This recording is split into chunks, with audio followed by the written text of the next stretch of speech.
Bom dia, meu nome é Lucas e eu vou apresentar meu projeto de graduação 1, agora a primeira parte desse projeto, que fala sobre controle e telemetria de instrumentação de um automodelo.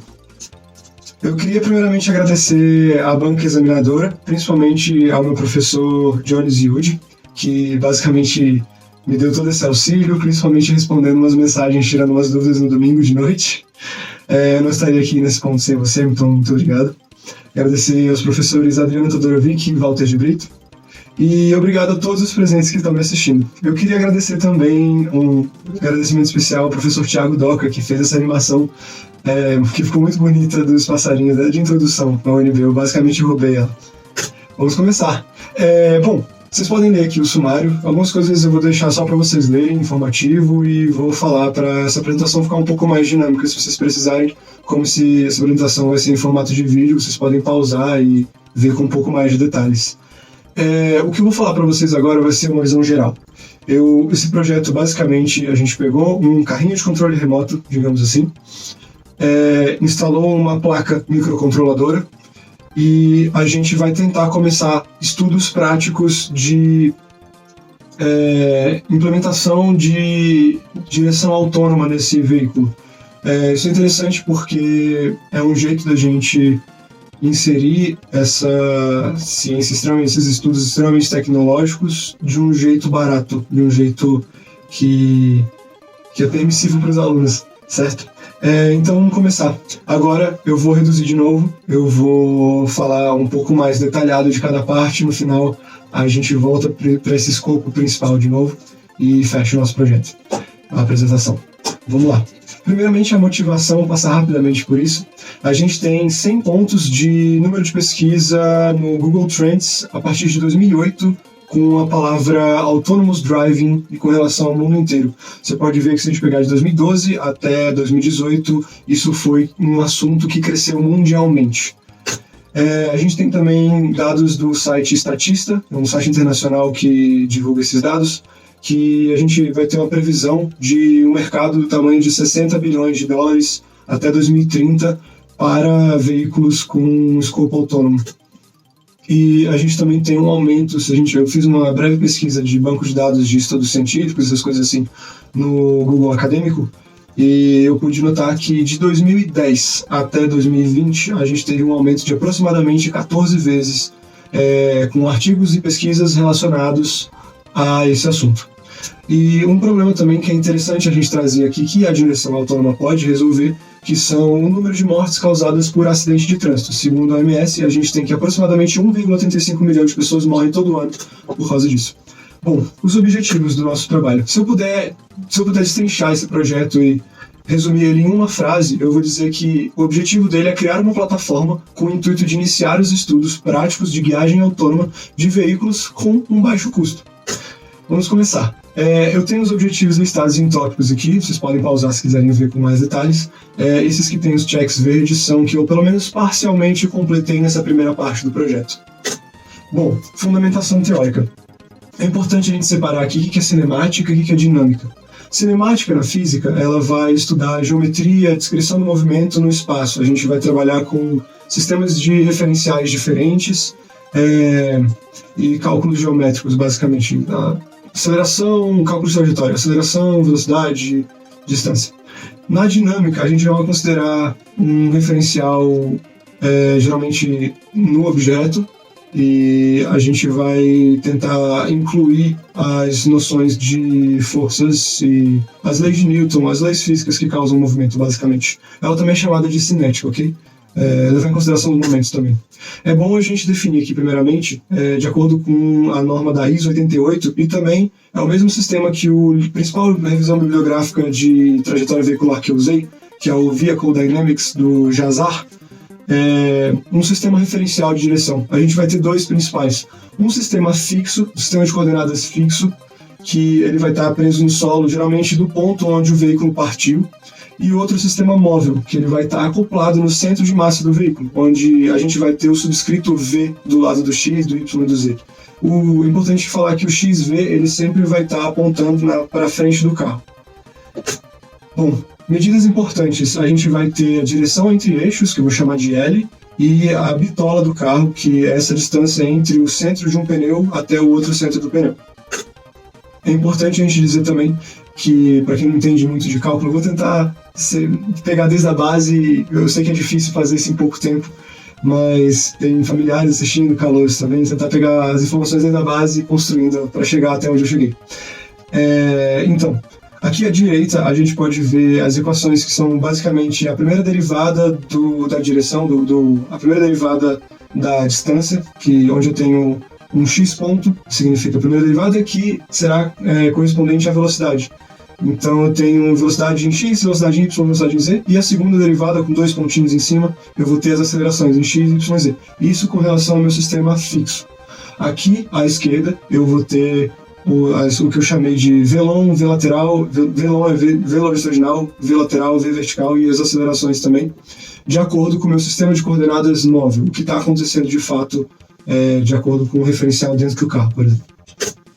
Bom, é importante também a gente falar entre os ângulos, entre os sistemas de coordenadas, e o principal que a gente vai mais trabalhar aqui é esse ângulo psi aqui. Ele vai ser esse ângulo que gira em torno do eixo Z, quando você vai esterçar o veículo, e ele, consequentemente, como o veículo vai girar, ele vai ser o ângulo onde eu vou ter essa diferença angular entre o meu sistema referencial, entre o meu sistema fixo e o meu sistema móvel. Bom, a gente tem vários sistemas de direção, se vocês quiserem vocês podem perguntar na seção de dúvidas. O principal que a gente vai trabalhar aqui é o Ackermann. Ele não é mais simples que nem o paralelo de se entender, mas a gente vai ver, o paralelo é um sistema bem, como é que eu posso dizer, instável em curvas, e o Ackermann, se a gente estudar um pouquinho melhor, a gente percebe que ele é o que faz mais sentido para qualquer tipo de veículo, é o que a gente usa em todos os carros. Eu fiz uma animação para vocês tentarem entender. Notem aqui, eu vou mostrar para vocês, que o veículo, como ele não é um ponto sozinho no espaço, ele é um corpo extenso, cada uma das rodas, durante uma curva, por exemplo, para a esquerda, vai estar percorrendo um raio uma circunferência de tamanho diferente. Ou seja, numa curva para a esquerda, o meu pneu da esquerda, o pneu dianteiro, por exemplo, ele vai percorrer uma circunferência menor do que o meu pneu da direita, que é o externo da curva. Então a gente tem que ter essa compensação de alguma forma para a gente conseguir uma curva estável. Vou mostrar aqui para vocês cada um dos pneus percorrendo a sua respectiva circunferência. E a gente pode ver que a gente consegue achar esses ângulos de acordo com essas equações aqui da direita. A gente vai ter o sigma O e o sigma I. E a gente consegue também fazer uma média entre os dois sigmas, uma média das cotangentes entre esses dois sigmas e achar um sigma central, digamos assim. Voltando aqui, a gente consegue, por geometria simples, achar o raio da curva de acordo com esse ângulo de extensão que a gente vai usar. É importante também, agora que a gente vai entrar nessa parte dos modelos de trajetória, que para simplificar os cálculos a gente vai aglutinar as rodas da esquerda com as rodas da direita. Elas vão ficar no centro de massa do veículo e eu vou fazer um modelo de 2 rodas apenas. A gente consegue fazer isso, transformar num jeito, inclusive, com uma precisão relativamente boa. Aqui eu vou ter o que a gente chama de Kinematic Bicycle Model. É o modelo cinemático de 2 rodas. E basicamente essas 3 primeiras equações da direita a gente consegue ver as equações de movimento deles. Embaixo eu vou ter onde o x ponto e y ponto eles são com referencial fixo, ok? Vão ser a nossa velocidade longitudinal, velocidade em y e a velocidade angular com que o veículo está girando, no ângulo psi. A gente tem um ângulo beta também que vai corresponder ao ângulo entre a velocidade resultante do veículo e o ângulo e o eixo XV, que é para onde o veículo está realmente apontando à frente dele. E aqui a gente tem umas fórmulas já isoladas com a a velocidade angular e a velocidade resultante de acordo com o ângulo de extensão. E com a velocidade longitudinal. Essas são 2 contas importantes porque é muito fácil depois, com alguns sensores que eu vou explicar posteriormente, de medir essas 2 grandezas para calcular. Quando a gente fala agora na parte já dinâmica do veículo, por exemplo, eu tenho que considerar, quando a gente tem que considerar o estudo dos pneus. É uma parte muito importante de qualquer modelo dinâmico. e tem algumas considerações que a gente tem que fazer aqui agora. Primeiro, o raio normal é diferente do raio efetivo. O pneu ele é feito de uma borracha, que é um material macio, então quando ele encosta no chão ele já vai ter uma deformação. Então se um carro é aro 18, na verdade o raio efetivo dele é um pouco menos do que a metade de 18 polegadas. A gente tem que considerar isso. E é muito importante a gente falar também do ângulo de deriva. Eu trouxe inclusive uma rodinha de Lego aqui para falar sobre isso. É conhecido bastante também como sleep angle. E basicamente acontece desse jeito. Quando um veículo está virando, por exemplo, para a esquerda, a gente vai ver que, por exemplo, esse pneu, a gente, por exemplo, dentro do veículo vai sentir a chamada força centrífuga, né? A gente vai sentir nosso corpo sendo jogado pela direção tangente da curva. Então, basicamente, o que acontece com o pneu, ele está exercendo uma força nesse pneu e ele está empurrando na direção tangente. Ele tem essa tendência, essa força inercial. Então, quando eu estou girando, por exemplo, 30 graus com ângulo de extensão, eu vou ter que o meu pneu ele vai deformar um pouquinho no sentido contrário. Por exemplo, eu virei para cá, ele vai ficar assim na zona de superfície onde ele entra em contato com o chão. Ele vai ter essa deformação e isso é justamente o meu sleep angle. Então, sei lá, se eu virei 30 graus, eu vou ter essa deformação de aproximadamente 3 graus, ele vai virar, na verdade, 27. Isso é dado pelo nosso coeficiente de dureza lateral dos nossos pneus. Dado por C-alfa F de frontal e C-alfa R de traseiro.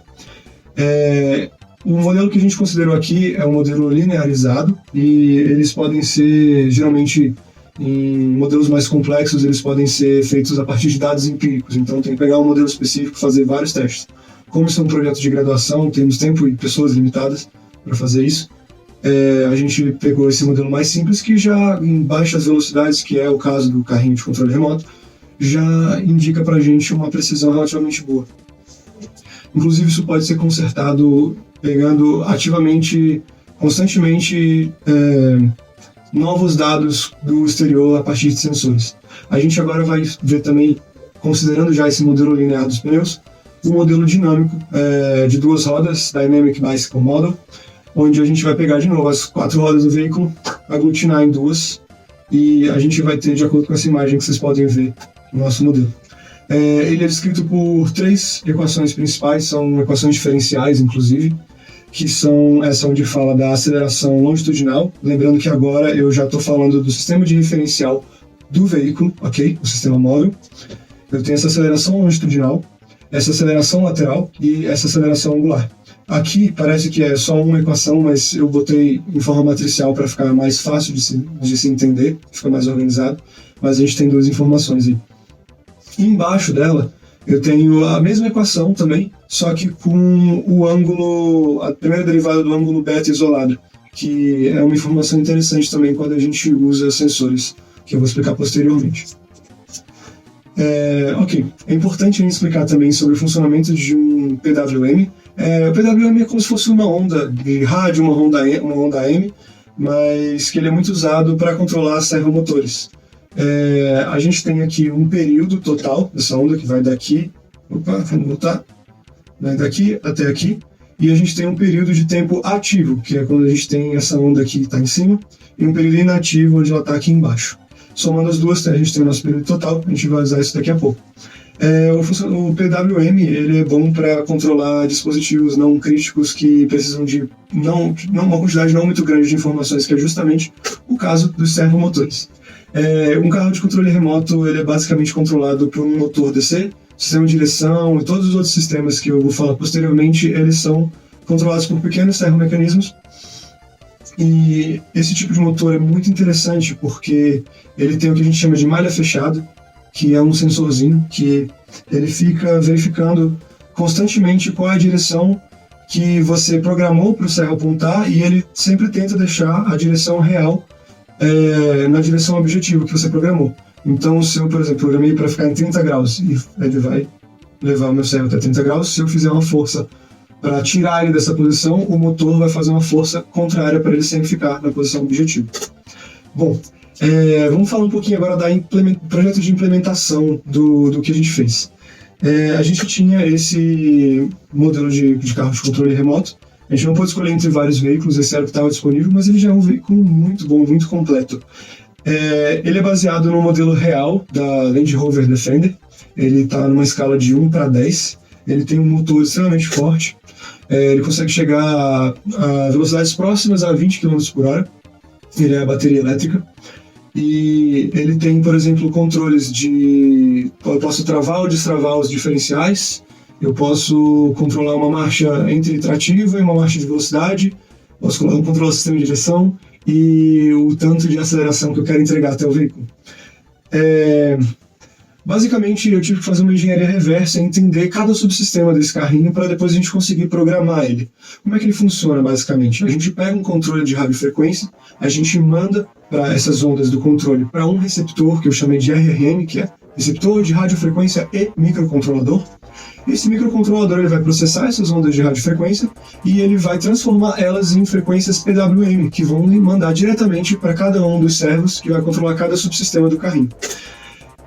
O sistema que a gente quer fazer novo, basicamente, é tirar essa parte do RRM e da radiofrequência e botar uma placa microcontroladora, que é basicamente uma plaquinha eletrônica onde eu posso programar no computador e enviar a coordenada que eu quero que o carrinho chegue, por exemplo. Eu posso controlar a trajetória que eu quero que o carrinho faça. E essa placa ela vai processar dados, ela pode receber também dados de sensores que vão fazer a leitura do ambiente externo ao carrinho e fazer com que ele tome decisões de acordo com o seu percurso. Então, o nosso novo sistema que eu montei foi a placa microcontroladora vai controlar, o interessante do PWM é que essas placas de prototipagem, elas geralmente têm uma facilidade muito grande de enviar frequências de onda PWM. Então, elas conseguem fazer um controle muito preciso dos servomecanismos. Então, basicamente, eu tirei o RRM e o controle remoto, instalei essa placa no lugar. É importante falar também que o carrinho, eu disse que um dos motores dele é o motor DC normal, né, que é o responsável por fazer a aceleração dele. O motor DC não é um servomecanismo, mas ele é controlado por um sistema chamado ESC, Electronic Speed Control, que, por sua vez, é controlado por PWM. Então ele não é um servomecanismo, mas ele funciona como se fosse um, que é bem interessante. Aqui a gente tem uma tabela, basicamente resumindo todo o estudo que eu fiz de cada um dos canais eletrônicos que controlam os subsistemas, uma explicação deles, os nomes. Aqui no canto inferior direito é o RRM que eu estava falando para vocês. E aqui eu fiz basicamente o primeiro teste que a gente precisava. Até esse momento eu não sabia ainda se o projeto ia realmente dar certo. Então eu tive que fazer uma leitura. Eu conectei o controle no RRM e conectei também a placa junto e usei uma função chamada Pulse-In, que eu usei para programar a plataforma Arduino IDE. Ela consegue controlar essa placa microcontroladora, essa que eu estou mostrando agora, aqui, que se chama ESP32.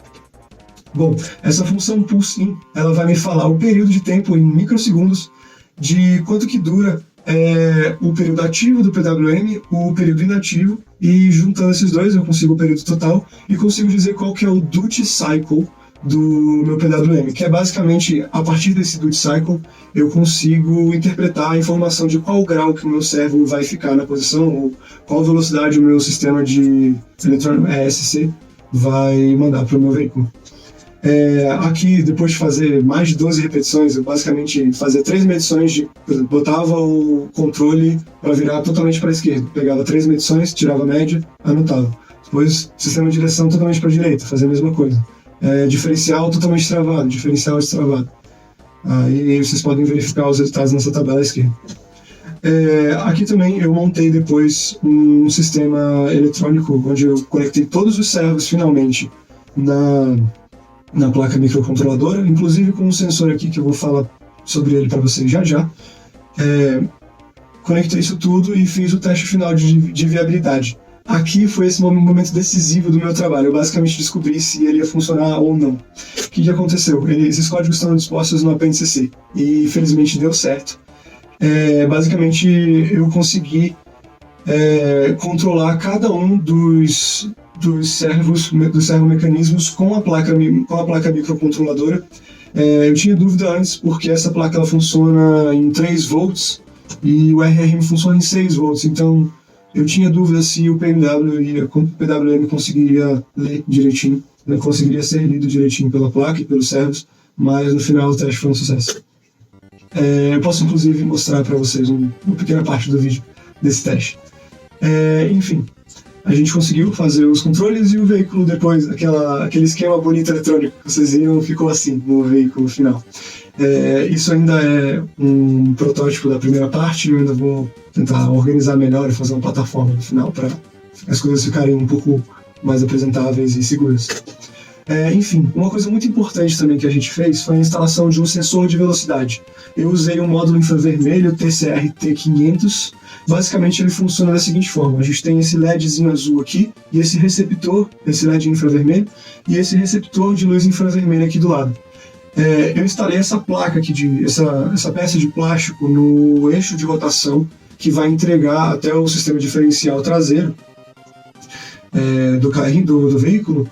E basicamente o que acontece esse LED vai emitir ondas aqui e elas vão refletir ou não. Quando chegam nessa parte branca, elas vão refletir no sensor, ele vai ler, e quando elas chegam na parte preta, elas não vão refletir. Então aqui a gente pode ver já o sensor instalado junto com essa peça de plástico, e como tem essa alteração, reflete, o sensor reconhece, não reflete, o sensor não reconhece, eu consigo contar de acordo com o tempo o número de rotações que o meu eixo está fazendo. Isso é importante porque desse jeito a gente consegue basicamente pegar a velocidade longitudinal do nosso veículo, que vai ser uma informação bastante importante para a gente aplicar aquelas fórmulas que a gente viu anteriormente. Eu tive muito problema antes, inclusive, de leitura desse sinal. Às vezes o carrinho dava uma volta e o sensor reconhecia 30, sei lá, ele estava com esses erros de leitura, e eu consegui, esse sensor novo que eu instalei, ele tem uma regulagem da sensibilidade do sensor que faz a leitura da infravermelho, e essa peça de plástico também ela ajuda bastante, porque ela faz o contraste tanto de branco para preto, branco reflete, preto absorve a luz, quanto para essa diferença de altura. Então a gente conseguiu melhorar muito o controle e chegar num erro basicamente de uma volta para, sei lá, 10 metros de distância, ele tem no máximo um erro de uma volta. Com essa uma volta que eu dou no meu eixo, no manual do carrinho de controle remoto, lá no site da Traxxas, eu consegui pegar umas informações importantes, que é a relação do diferencial traseiro, que é de 34/11, a relação de uma outra redução que tem também logo no eixo antes das rodas, que é de 24/11, e juntando isso a gente chega numa conclusão de que para cada um giro da roda, a gente vai ter que o nosso eixo vai girar 7,41 vezes aproximadamente. E com isso a gente consegue calcular, com base no nosso raio efetivo, que eu medi com o paquímetro, a nossa circunferência efetiva e a nossa distância longitudinal, por giro, por giro de eixo. Isso aqui basicamente vai funcionar como o nosso erro. Então a gente pode começar a dar início aos nossos testes. Eu fiz um teste de distância longitudinal primeiramente, onde eu estava ainda controlando o carrinho com o controle remoto, mas eu estava com o meu sensor ligado. Então eu medi 5 metros com a treina basicamente, fiz o veículo andar por esses 5 metros que eu já tinha medido e comparei com a distância que tinha medido no meu sensor. Não foi muito boa, foi 5,29. Isso significa que a gente teve algum erro. A minha melhor hipótese foi que ocorreu um acúmulo de erros da primeira medição que eu fiz com o paquímetro, porque o veículo ele pode mudar o raio efetivo dele quando você bota mais peso, etc. Às vezes a condição não era muito favorável, e isso gerou esse erro todo que a gente viu. Então, o meu segundo teste eu decidi pegar esse resultado e falar: esse número de rotações, foram 113 se não me engano, correspondem a 5 metros de distância.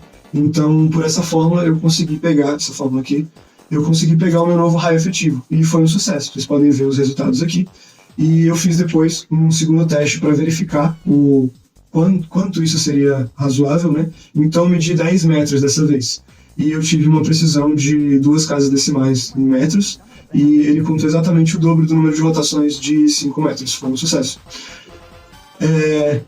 Aí depois disso, o próximo passo seria utilizar esse sensor para, como se diz, fechar a malha do sistema. Eu vou basicamente falar para o meu sensor, para o meu carrinho, ele acelerar o veículo enquanto eu não tiver andado 5 metros. Então, isso já é uma inteligência, por exemplo, do programa. O meu programa vai falar: anda para frente enquanto 5 metros não forem atingidos. Quando atingir, para o motor. E os resultados não foram muito bons. Mesmo eu tendo programado para a direção do veículo ficar sempre em linha reta, ele, como tem uma distribuição um pouco heterogênea de massa e ele tem umas folgas no sistema de direção, o veículo ficou derivando. Eu mandava o carrinho em linha reta, ele andava um pouquinho e ia virando para a direita e virando um pouquinho para a esquerda. Então eu mudei esse procedimento. Para consertar isso num primeiro momento e conseguir concluir esses testes do PG1, eu basicamente controlei o sistema de direção por controle remoto e mantive o sistema de acelerador pela placa microcontroladora. Aí, basicamente, a gente tem esses resultados aqui que vocês podem ver no canto inferior direito, onde essa distância ela teve um resultado relativamente preciso, mas não era exatamente o que a gente queria achar. E isso basicamente foi com relação ao fato de que o veículo ele possui uma certa inércia, né? E no meu programa, ele estava falando que assim que ele chega até 5 metros, ele para de acelerar. Então, como o veículo também não possui nenhum sistema de freio, ele ainda anda um pouco mais. Isso vai corresponder justamente a esse erro que teve. O que a gente vai fazer vai ser justamente corrigir esse erro, fazendo uma programação de aceleração e desaceleração do veículo quando a gente estiver fazendo essa leitura de tempo. E eu acredito que a gente consegue melhorar bastante esses dados. O que a gente pode ver também agora, nas nossas conclusões do nosso trabalho, depois desses testes, é que o projeto é viável. Depois desses testes, eu pude perceber que é possível fazer o sistema de controle. Isso vai ser terminado no projeto de graduação 2, na parte 2. A gente também teve um sucesso muito bom no sensor de medição de distância. E a gente percebeu também que, justamente para corrigir esse problema do último teste que a gente teve, da derivação da direção, que o veículo não conseguiu seguir em linha reta, a gente pode usar um módulo, um sensor, que se chama IMU, que significa Inertial Measure Unit, onde tem um acelerômetro, um giroscópio e um magnetômetro. Esse sensor ele pode dizer para a gente constantemente o quanto que esse veículo está, qual ângulo de rotação que esse veículo tem de acordo com o referencial fixo e quais as acelerações angulares e rotacionais desse veículo, angulares e lineares desse veículo. A gente vai também fazer o término desses algoritmos de controle de trajetória e a gente vai estudar ainda no PG2 qual é a melhor opção para a gente seguir. A gente pode instalar também novos sensores para complementar, por exemplo, algum sensor de proximidade que faça um freio de emergência para o veículo não colidir com nenhum objeto caso aconteça algum erro. Os novos procedimentos de formas mais objetivas estão listados aqui. Basicamente, eu vou terminar de construir uma plataforma impressa em 3D universal como esse projeto é para futuros estudos também que vão terminar de desenvolver essa plataforma autônoma. As pessoas podem mudar de placa microcontroladora, podem querer instalar novos sensores, câmera com reconhecimento inteligente. Então, eu vou terminar essa modelagem da plataforma universal, fazer a determinação das características dinâmicas do veículo também. Eu ainda não fiz toda a medição específica. Instalar essa plataforma no IMU, fazer a implementação dos testes de modelos de trajetória. Provavelmente eu vou comparar com o modelo simulado no computador mesmo, e essa implementação dos sensores. Vocês podem ver aqui um cronograma, eu fiz basicamente um gráfico gigante, onde vocês podem verificar que o meu projeto tem aproximadamente 14 semanas de duração. Eu não tinha certeza exatamente porque a UNB ainda não divulgou o calendário específico dela do próximo semestre, mas eu supus que ele vai ter mais ou menos 17 semanas de duração. Meu projeto vai ter 14 semanas, início em 1º de fevereiro, término no dia 7 de maio. Estudos futuros, é legal a gente falar sobre isso também. Quais são os próximos futuros que as pessoas podem fazer? O que elas podem implementar a mais? A gente pode botar certos radares para conseguir fazer frenagens de emergência, prevenir colisões de um jeito mais efetivo do que o sistema simples que eu pretendo fazer, ou então um sistema para evitar você reconhecer precipícios, por exemplo, e evitar que o veículo se mova em direção a eles. A gente pode também, existem hoje em dia modelos que a gente chama de Parking Assistant. É muito comum em carros mais premium. Por exemplo, os modelos BMW, você consegue, com sensores de proximidade dele e uma câmera de ré, verificar onde que tem um espaço vazio de vaga. Você clica no sensor, você clica na central multimídia do carro, nessa vaga, e o carro ele estaciona sozinho para você. A gente pode fazer o estudo disso também, implementar nesse carrinho. A gente pode estudar modelos dinâmicos mais complexos, considerando um drift, considerando modelos com os diferenciais travados, por exemplo, o estudo mais aprofundado de pneus com estudos empíricos, ou, por exemplo, a gente pode também pegar um outro estudo onde ele vai implementar um LiDAR, que é basicamente um radar que fica girando para reconhecer para fazer um reconhecimento de 360 graus do ambiente, junto com uma câmera, inclusive, onde ela pode fazer reconhecimento inteligente de imagens e conseguir localizar o veículo a partir disso e fazer ele, por exemplo, seguir uma pista, por exemplo.